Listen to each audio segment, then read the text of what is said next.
Hi learners, hope you guys doing great. पहले 9 chapters आ चुके हैं ना वालों को। अब है चैप्टर 10 जिसका नाम है हमारा फाइनेंशियल मार्केट।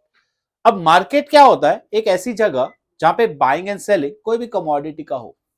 अब वैसे ही आज हम पढ़ने वाले बहुत इंपॉर्टेंट चैप्टर जो है फाइनेंशियल मार्केट। फाइनेंशियल मार्केट कुछ नहीं करता, एक ऐसा प्लेस, पहले इसकी डेफिनेशन समझ लेते हैं। Is a place where there is a creation and exchange of financial assets. इस चीज को समझने के लिए एक छोटा सा कंसेप्ट ध्यान से समझना कि दो सेक्टर्स हमारी इकोनॉमी में होते हैं। एक का नाम है हाउस होल्ड, एक का नाम है फर्म। अब guys there is a movement of fund, ऐसा कहते हैं, हमने इकोनॉमिक्स में पढ़ा है, दे हैव सरप्लस और इनके पास होता है डेफिसिट। अब हमारे फर्म को अगर पैसा चाहिए होता है तो हाउस होल्ड से पैसा सबसे पहले किसके पास जाता है? वो जाता है हमारे बैंक के पास, और बैंक यही पैसा किसको दे देता है? वो दे देता है फर्म को। यस और नो? हाउस होल्ड पैसा पहले किसको दे रहा है? बैंक को, और बैंक वही पैसा किसको दे रहा है? फिर फर्म को। फिर मूवमेंट हुआ। फिर लेकिन बैंक को हम ये इंटरेस्ट देता था सपोज 12% और बैंक हमें देता था 8%। तो फर्म ने सोचा क्यों ना हाउस होल्ड से पैसा डायरेक्टली लूं, मैं कुछ ऐसे सिक्योरिटीज इश्यू करूं जिसके बदले वो मुझे पैसा दे। तो फर्म्स ने इश्यू किए कुछ फाइनेंशियल एसेट्स जिसका नाम था, आपने पढ़ा हुआ है, शेयर्स, डिबेंचर्स, बॉन्ड्स, और इन्वेस्टर्स को दिए। तो अब ये जो buying and selling financial asset की हुई, उसके लिए एक जगह तो चाहिए, तब जाके बनकर आया फाइनेंशियल मार्केट। तो सर ये जो प्रोसेस है ना, जिसके थ्रू हमारा हाउस होल्ड से पैसा किसके पास जा रहा है? फर्म के पास। क्या बोला? जो प्रोसेस जिससे पैसा move from household to firm, उसे हम बोलते हैं फाइनेंशियल इंटरमीडिएशन। और जिन लोगों के थ्रू जो फंक्शन है, इस फंक्शन से हम पैसों को क्या करें? अलोकेट, तो उसे हम बोलते हैं अलोकेटिव फंक्शन। ये प्रोसेस को क्या बोलोगे? The process is called as financial intermediation, और ये फंक्शन को क्या बोलोगे? Allocative function. लेकिन इसके बाद एक और जिनके थ्रू ये हो रहा है, दो लोग हैं ऑप्शन, एक है बैंक और एक है फाइनेंशियल मार्केट। तो ये दोनों हो जाएंगे आपके लिए एफ आई का मतलब, इसे हम बोलते हैं एक तरीके से फाइनेंशियल इंटरमीडिएट। ये दोनों हमारे लिए क्या हो जाएंगे? ये दोनों हमारे लिए हो जाएंगे एक तरीके से फाइनेंशियल इंटरमीडियरी। तो यही चीजें यहां पे linking the सेवर्स and investors, fund को मोबिलाइज हुआ, उस फंक्शन को क्या बोलोगे? Allocative function. और उस प्रोसेस को क्या बोलोगे? Financial intermediation. अलोकेशन से मोस्ट प्रोडक्टिव। अब सीधी सी बात है, हाउस होल्ड जब अपना पैसा इन्वेस्ट कर रहे हैं, दुनिया में 50, 100, हजारों जगह है, हम हमेशा हमारा पैसा वहां ही इन्वेस्ट करने का सोचेंगे जहां पे हमें मिल रहा है मैक्सिमम रिटर्न। जो पैसा हमने इन्वेस्ट किया है, हम यही सोच के करते हैं कि we should be getting a maximum return. तो rate of return should be higher और स्केयर रिसोर्सेज बेस्ट हो। तो दो तरीके जिसके थ्रू एलोकेशन होता है, एक है बैंक और मार्केट। इसे हम बोलते हैं फाइनेंशियल इंटरमीडिएशन। और फाइनेंशियल मार्केट मतलब एक जगह जहां पे नए नए शेयर्स बन रहे हैं, नए डिबेंचर्स बन रहे हैं। Is a place, financial market is a place for creation of financial assets and exchange of it. क्या होता है? या तो मैं इन फाइनेंशियल एसेट्स को बना रहा हूं, या इन फाइनेंशियल एसेट्स का हम एक्सचेंज कर रहे हैं। तो दो चीजें होती है। Financial market is a place for creation as well as exchange of financial assets. यहां तक हो गया? चलो अब सबसे इजी चीज है, व्हाट आर दी फंक्शंस। अभी गिरीश सर हमने देखा एक तरफ था हाउस होल्ड, एक तरफ था फर्म। तो फर्स्ट फंक्शन तो बहुत सिंपल है, मोबिलाइजिंग ऑफ सेविंग्स। जो मेरे हाउस होल्ड है, हाउस होल्ड से पैसा फर्म के पास जाएगा। हाउस होल्ड के पास लिमिटेड पैसा है, हम फर्म पे डालेंगे ताकि मुझे मिले मैक्सिमम रिटर्न। फंड्स कहां से मूव हो रहे हैं? हाउस होल्ड से किसकी ओर? फर्म, ताकि अपने को क्या मिले? Maximum return. सर दूसरा point, facilitate price discovery. Stock market में प्राइस कैसे डिटरमाइन होता है? By the market forces. Simple, demand and supply. Demand कौन है? House hold. क्या रिप्रेजेंट करता है? सप्लाई, मैं इतना पैसा देने को तैयार हूं। फर्म क्या रिप्रेजेंट करता है? डिमांड। जिस प्राइस पे मेरी डिमांड और सप्लाई इक्वल हो गई, वो बन गई मेरी मार्केट की प्राइस। तो स्टॉक मार्केट में, शेयर मार्केट में प्राइस ही तो डिटरमाइन होती है। ये प्राइस बढ़ रहा है, घट रहा है, कैसे? Through the market forces of demand and supply. Sir तीसरा पॉइंट से, provide liquidity. Stock market is a place where shares can be easily converted. Shares can be easily converted into cash. हम इनको इजीली कन्वर्ट कर सकते हैं। हंसने की बात ये थी कि मेरे को ऐसा याद है, मेरा एक दोस्त था ना, उसको पैसे की जरूरत थी, तो स्टॉक मार्केट, उसका सिर्फ कुछ नहीं था, शेयर मार्केट में शेयर से 2 दिन बाद मम्मी के पास उसको कुछ अर्जेंसी थी, 20 लाख चाहिए थे शेयर पे, तुरंत पैसा आ गया। So it provide that much liquidity। और लास्ट से, reduce the cost। Stock market में मैं शेयर्स बेच रहा हूं या खरीद रहा हूं, मुझे पता नहीं सामने वाली पार्टी कौन है, बिकॉज ऑफ मार्केट। मेरा टाइम वेस्ट नहीं हो रहा, मेरा कॉस्ट बच रहा है, और लास्ट है, पैसा बच रहा है। स्टॉक मार्केट में जो शेयर्स खरीदना खरीद लो, बेचना बेच दो। It's save time, efforts and money. 3 चीजें क्या बचाता है मेरे चैम्प? पहला है समय, मेहनत, और इससे क्या बच जाता है? पैसा। Time, efforts and money. चलो आगे बढ़ते हैं। अब money market is a short term instrument जो मैक्सिमम कितने साल तक रहता है? 1 साल।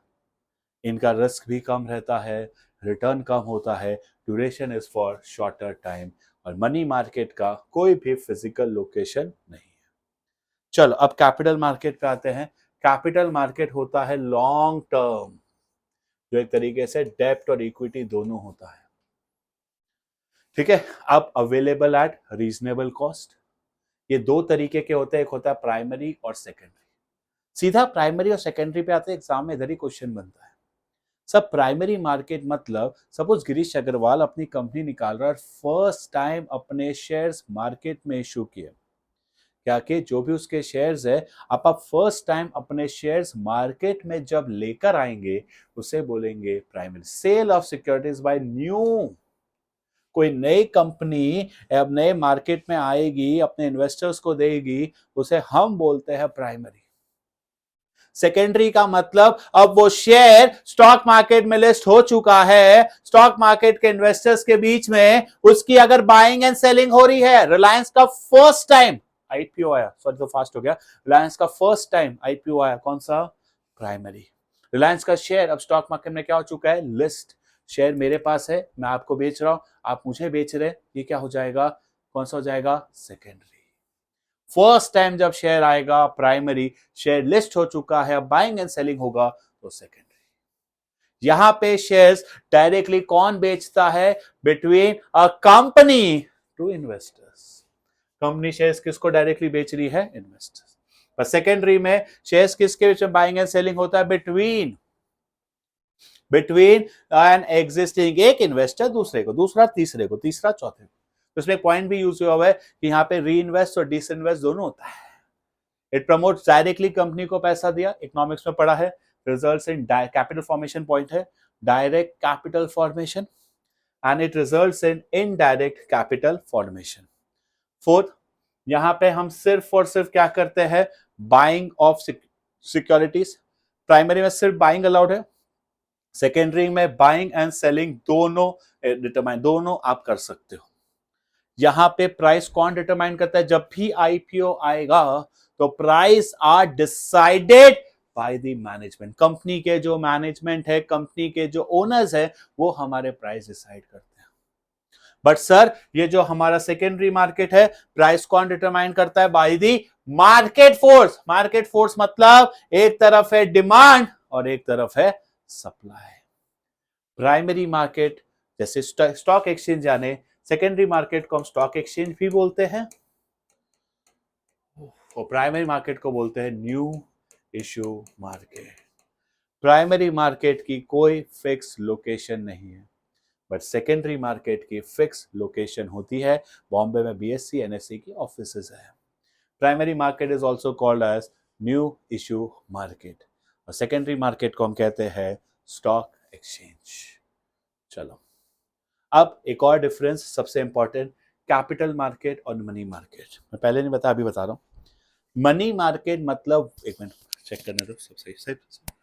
मनी मार्केट मतलब वो इंस्ट्रूमेंट जिनका मैक्सिमम ड्यूरेशन कितना होता है, up to 1 year.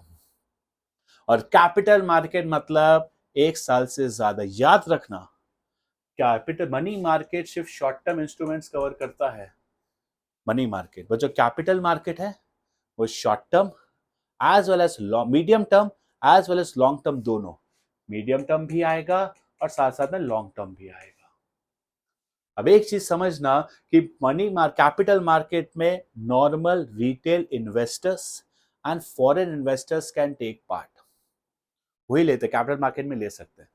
Money market में रिटेल एनसीईआरटी लाइन बता रहा हूं, retail investors are allowed to take part but they avoid to do so. Last में दिया डिफरेंस, लास्ट रिटेल बाद में दिया। Retail investors are allowed to take but they never do so, but they never do सो, वो नहीं लेते हैं। दूसरा इंस्ट्रूमेंट्स यहां पे है हमारे इक्विटी, प्रेफरेंस, डिबेंचर्स कैपिटल में। मनी मार्केट में सी वाले है सर, गंदा मत सोचना, commercial paper, certificate of deposits, call money, treasury bill. यहां पे कैपिटल मार्केट में रिस्क लो रहता है, उसका रीजन है, या सेफ्टी हाई है, उसका रीजन है they are issued for, capital market में सॉरी मनी मार्केट में सेफर होता है, the reason is they are issued for shorter duration and also the soundness of the issuer. जो इशू कर रहा है वो साउंडनेस बहुत ज्यादा है। पर हमारा ये रिस्कियर क्यों है? बिकॉज पेमेंट ना मिले, कंपनी ने प्रोजेक्ट किया था इतना रिटर्न आ जाएगा, नहीं आया तो फेल हो जाती है। अब मनी मार्केट और कैपिटल मार्केट दोनों लिक्विड है, but which one is more liquid? Money market, due to the present of discount financing house of India. एक इंस्टीट्यूट है जो हेल्प करती है मनी मार्केट इंस्ट्रूमेंट को फटाफट कैश में कन्वर्ट करने के लिए। नेक्स्ट, कैपिटल मार्केट में इन्वेस्टमेंट आप छोटा भी कर सकते हो, मनी मार्केट में ज्यादा। अब फिर से हम रिवाइज करेंगे पार्टिसिपेंट्स। यहाँ पे फॉरेन इन्वेस्टर, रिटेल इन्वेस्टर्स ले सकते हैं, यहाँ पे अलाउड नहीं है। इंस्ट्रूमेंट्स, इक्विटी, डिवेंचर्स, यहाँ पे ट्रेजरी बिल वगैरह। Small amount, huge small outlay, large outlay. Medium term and long term, this is only for short term. दोनों लिक्विड है, पर capital market comparatively low liquid होता है because they can be some sale shares जिनके buyers ना मिले आपको, और ये होते हैं ज्यादा लिक्विड ड्यू टू DFHI। ये रिस्कियर है क्योंकि प्रोजेक्शन हम पूरा ना कर पाए, ये रिस्कियर नहीं है because shorter duration and by the soundness of the issuer. Risk ज्यादा है तो रिटर्न भी ज्यादा, रिस्क कम है तो रिटर्न भी कम। ये जो दो डिफरेंस करा है ना, प्लीज अच्छे से कर लेना, और डोंट वरी, मैं डिफरेंसेस वापस से आपको कराने वाला हूं। चलो आगे बढ़ते हैं। अब आगे है, ये मेथड ऑफ रोटेशन नहीं है। अब नेक्स्ट जो टॉपिक है वो है स्टॉक एक्सचेंज। स्टॉक एक्सचेंज का मतलब ऐसी कोई बॉडी, वेदर ऑर्गेनाइजेशन इनकॉर्पोरेटेड है और नॉट, जो बनी है for the purpose of ARC, ARC। A stands for assisting, R stands for regulating and C stands for controlling the business। उसका काम क्या, यहाँ पे आओ, जैसे BSE, NSE, उनका क्या का बिजनेस है? Buying and selling of shares. अब BSE is an stock exchange, और ये कौन से एक्ट में पहले देख लेना, स्क्रा। सेबी एक्ट में नहीं है, इसका एक्ट दूसरा है, that is securities contract act 1956। वो ये बोलता है any body of individuals, whether corporated company है या नहीं है, जो बनी क्यों है, for the purpose of assisting, regulating and controlling the activities, कौन सी वाली? Buying, selling of securities. अब नेक्स्ट है फंक्शंस में सबसे पहले लोग थे, एक ऐसा मार्केट जहां पे शेयर्स खरीदे भी जा सकते हैं, बेचे भी जा सकते हैं। It's provide us a chance to disinvest as well as reinvest. हम खरीद भी सकते हैं और बेच भी सकते हैं। Next, pricing. स्टॉक मार्केट में प्राइस कैसे डिटरमाइन होती है? Through the market forces. वो हमने बताया, मार्केट फोर्सेस कौन सी? Of demand and supply.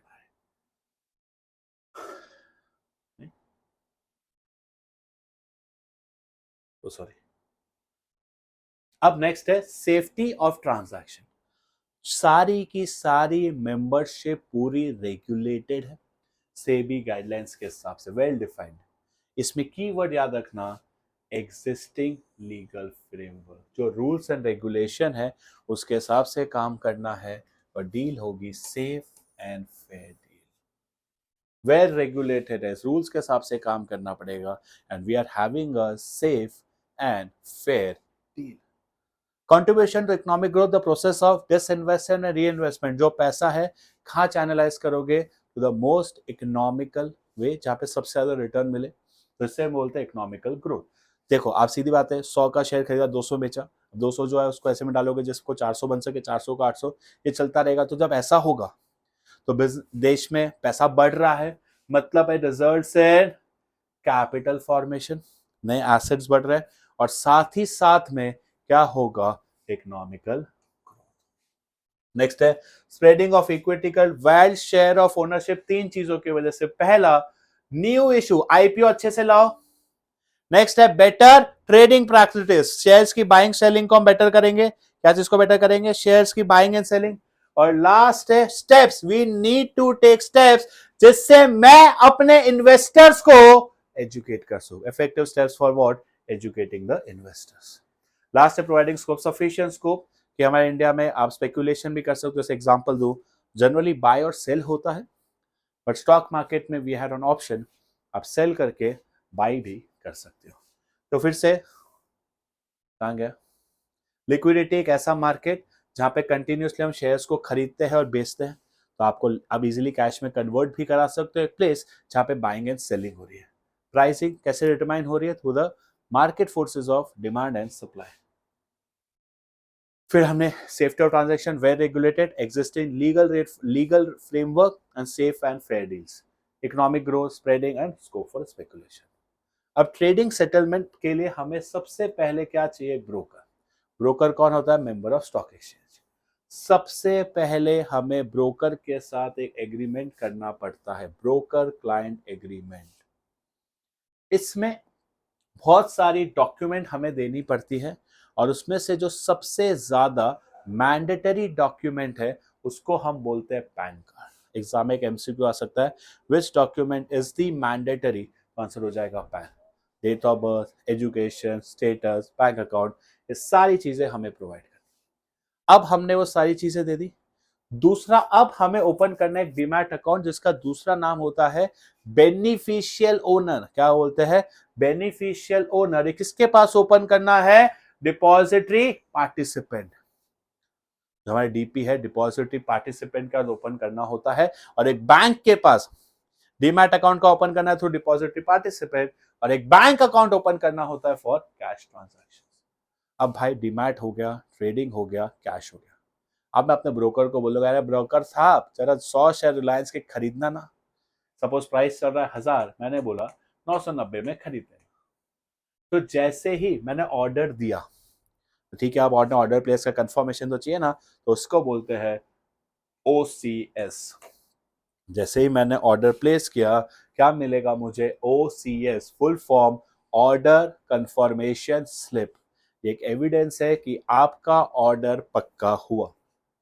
फिर ब्रोकर जाएगा ऑनलाइन और जाके किससे कनेक्ट करेगा, स्टॉक है, सर सर सर हमारे पास एक इन्वेस्टर है, रिलायंस के 100 शेयर 990 में खरीदने को तैयार है। अब क्या होगा, जैसे ही जाएगा, अब जैसे स्टॉक, हाँ मेरे पास है 100 बेचने वाला 990 में, जैसे ही वो होगा स्टॉक एक्सचेंज ब्रोकर मेरे को क्या इशू करेगा, हाँ sir order will be executed. Broker बोलेगा हाँ सर आपका ट्रेड कबूल हुआ, ट्रेड कंफर्म हुआ, TCS। जब मैंने ऑर्डर प्लेस किया क्या मिलेगा, OCS। जब ट्रेड कंफर्म हुआ क्या मिलेगा, TCS। ये TCS के साथ साथ मेरा ब्रोकर मुझे एक और इंपॉर्टेंट डॉक्यूमेंट देता है, जो उसको देना है विद इन 24 आवर्स, और उस डॉक्यूमेंट को हम क्या बोलते हैं, कॉन्ट्रैक्ट नोट, जिसके अंदर सारी डिटेल्स लिखी होती, कौन सा शेयर कब खरीदा, कितना ब्रोकरेज है, किस रेट पे आया, सारी चीजें। और हर कॉन्ट्रैक्ट नोट पे एक कोड होता है, उसको हम बोलते हैं UOC। क्या बोलते हैं, UOC। मतलब एक सेकेंड, उसको हम बोलते हैं यूनिक ऑर्डर कोड। क्या बोलोगे गाइस? Unique order code.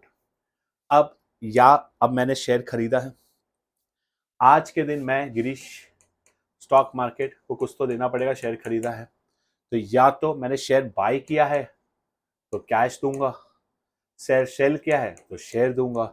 जिस दिन मैं स्टॉक एक्सचेंज को देता हूं और उसको हम बोलते हैं pay in day, the investor has to deliver the shares और pay cash after contract note मिला तो उसको हम बोलते हैं पे इन डे। हमारे इंडिया में से तो T+1 हो गया, बट बुक्स के हिसाब से अभी भी क्या है? T+2। सेटलमेंट कितना है? T+2। On T+2 stock exchange मुझे या तो शेयर दे देगा या तो मुझे पैसा। जब मैंने स्टॉक एक्सचेंज को दिया पे इन, अब स्टॉक एक्सचेंज मुझे देगा पे आउट। और जो डायरेक्टली अब मैंने शेयर्स खरीदे तो हम एक अकाउंट ओपन करते हैं डीमैट। आगे जाके पढ़ोगे डीमैट मतलब वो अकाउंट जहां पे हम इलेक्ट्रॉनिकली शेयर्स को क्या करते हैं? Store. The broker can make direct delivery of investment shares to demat account. That's it. अब नेक्स्ट है, वर्किंग हमारा है नहीं, डीमैटेरियलाइज, प्रोसेस ऑफ होल्डिंग। जो हमारे शेयर्स को मैंने ये इलेक्ट्रॉनिक फॉर्म में होल्ड किया उसे हम बोलते हैं डीमैटेरियलाइजेशन। अब इंडिया में हमारे गवर्नमेंट ने कंपलसरी कर दिया है कि अगर आपको शेयर्स की बाइंग एंड सेलिंग करनी है किस फॉर्म में होगी? डीमैट। जैसे कि बैंक अकाउंट में एक अकाउंट से दूसरा अकाउंट कैश ट्रांसफर कर सकते, रियली बता दूं तो एक डीमैट से दूसरे डीमैट आप शेयर्स भी ट्रांसफर कर सकते हो, कोई डर नहीं है, फुल सिक्योरिटी कवर रहता है, नो थेफ्ट, नो लॉस वगैरह सारी चीजें। अब डिपॉजिटरी, तो भाई जिसके थ्रू ये होता है, जैसे इंडिया में बैंक पैसे लगता है वैसे ही ये डिपॉजिटरी स्टोर क्या करता है? शेयर्स। कोई पेपर वर्क नहीं। हमारे इंडिया में दो फेमस डिपॉजिटरी है, NSDL और CDSL। सबसे बड़ी है एन, याद रखना which one is the biggest depository? NSDL। अब इसको सपोर्ट किसने किया है? IDBI, UTI एंड NSE। एन से नेशनल, एन से नेशनल स्टॉक एक्सचेंज। याद रखना, दो बैंक के नाम याद रख लो, IDBI एंड UTI। IDBI एंड UTI। और सेकेंडरी को किसने कवर किया है? एक को NSE है तो इसको कवर किया BSE ने। और इसका बैंक कौन सा है? बैंक कौन सा है? Bank of India. ठीक है। और ये जो डिपॉजिटरी, अब याद रखना, जो डिपॉजिटरी पार्टिसिपेंट, तो जो इन्वेस्टर्स और डिपॉजिटरी के बीच में लिंक है ना, जो हेल्प करता है आपका डीमैट अकाउंट ओपन करने में, इन्वेस्टर्स और जो डिपॉजिटरी के बीच में लिंक है, उन बंदों को हम बोलते हैं एक तरीके से डिपॉजिटरी। सही चल रहा है? अब नेक्स्ट आज समझ आया?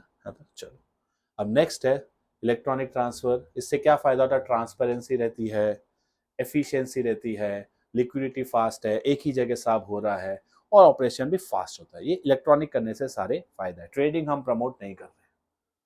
अब सबसे इंपॉर्टेंट है सेबी। कब सेबी को एस्टैब्लिश किया था? तो याद रखना, वो एस्टैब्लिश हुआ था 12 अप्रैल 1988, बट वो एक्चुअल में पावर में कब आया? 38 जन 1992। अगर एग्जाम में पूछा एस्टैब्लिश तो 12 अप्रैल, पावर में कब आया? 13 जन 1992। वो एक ऐसा बॉडी है जिसका पर्पस है कि इंडिया में स्टॉक मार्केट ढंग से चले। और ये किस मिनिस्ट्री के, देखो स्टॉक एक्सचेंज है, पैसा है, तो एक ही मिनिस्टर के अंदर आएगा, that is my minister of finance. इसका काम है मैल प्रैक्टिसेस, रिगिंग, प्राइवेट प्लेसमेंट जबरदस्ती रोकना, अनफेयर ट्रेड प्रैक्टिसेस रोकना, इसलिए गवर्नमेंट ने सेबी बनाया। इश्यूअर्स के लिए क्या फायदा है? इनको सारी चीजें सही मिल जाती है, इन्वेस्टर्स के राइट बच जाते हैं, इंटरमीडिएट्स को प्रोफेशनली कॉम्पिटिटिव ढंग का इंफ्रास्ट्रक्चर प्रोवाइड करना। सबसे इंपॉर्टेंट है इसके ऑब्जेक्टिव, याद रखना कीवर्ड RPPD। जो समझना समझो। First, regulate stock exchange and promote orderly function. Stock exchange को रेगुलेट करना और ऑर्डरली काम करे। प्रोटेक्ट किसके राइट को? Interest of investors. गाइड भी करना है और एजुकेट भी, गाइड भी करना, एजुकेट। प्रिवेंट क्या? मैल प्रैक्टिसेस और इनसाइडर ट्रेडिंग, मैल प्रैक्टिसेस और इनसाइडर ट्रेडिंग। और D, developing a code of conduct. क्या डेवलप करना है? Code of conduct. नेक्स्ट, अब लास्ट 3 टॉपिक है फंक्शन। सबसे पहले regulatory, RRRR, registration of what, brokers, sub brokers. Next, registration of collective schemes and mutual funds. Next है regulation, की जो रजिस्टर है रेगुलेट करो कि ब्रोकर्स ढंग से काम कर रहे हैं। रेगुलेशन, ये रजिस्ट्रेशन नहीं है, रेगुलेशन, जब एक कंपनी दूसरे कंपनी को खरीदे तो सही तरीके से। कॉलिंग आउट ऑडिट इंक्वायरी, जो एक कंपनी ऑडिट कर सकती है, इंक्वायरी कर रही है, चेक कर रही है सारी चीजें बराबर है कि नहीं। और लिवाइंग फीस, 6 पॉइंट कर लेने के। पहला, registration of brokers, sub brokers, registration of collective schemes and mutual funds, registration of stockbroker, regulation of takeover bids, levying or conducting audit and levying conducting audit inspections, और लास्ट है levying fees charges वगैरह। 2 function रह गए। First है development, हमारे intermediaries को train करना। देखो डेवलप क्या करो, बुक्स, इंफॉर्मेशन पब्लिश करना टू मार्केट। और सबसे इंपॉर्टेंट मेजरिंग, टेकिंग मेजर्स। क्या चीज को डेवलप करोगे, हम डेवलप करेंगे कैपिटल मार्केट। जो भी मेरा कैपिटल मार्केट है उस कैपिटल मार्केट को डेवलप करना। सबसे इंपॉर्टेंट प्रोटेक्टिव, पीपीपीपीपी। क्या प्रोहिबिट करोगे, अनफेयर प्रैक्टिसेस। क्या कंट्रोल करोगे, इनसाइडर ट्रेडिंग। इनसाइडर ट्रेडिंग को कंट्रोल करके हम क्या इंपोज करेंगे लोगों पे, पेनल्टी। हमें वो स्टेप लेने हैं जिससे हम क्या कर सके, इन्वेस्टर्स को protect, undertaking steps for investor protection. और हमें प्रमोट करनी है फेयर प्रैक्टिसेस। क्या प्रमोट करनी, fair. Prohibition of fraudulent, unfair take practices नहीं, इनसाइडर ट्रेडिंग को रोकना है और पेनल्टी लगानी। Undertaking step for what, investor protection और प्रमोशन ऑफ फेयर प्रैक्टिसेस। इसी के साथ पीपीपी से आया तो प्रोटेक्टिव। अब आपका चैप्टर 10 भी खत्म। सिर्फ लास्ट चैप्टर में करूंगा, that is marketing. I hope आपको मजा आया। तो आज के लिए इतना ही। See you guys, tata, bye bye.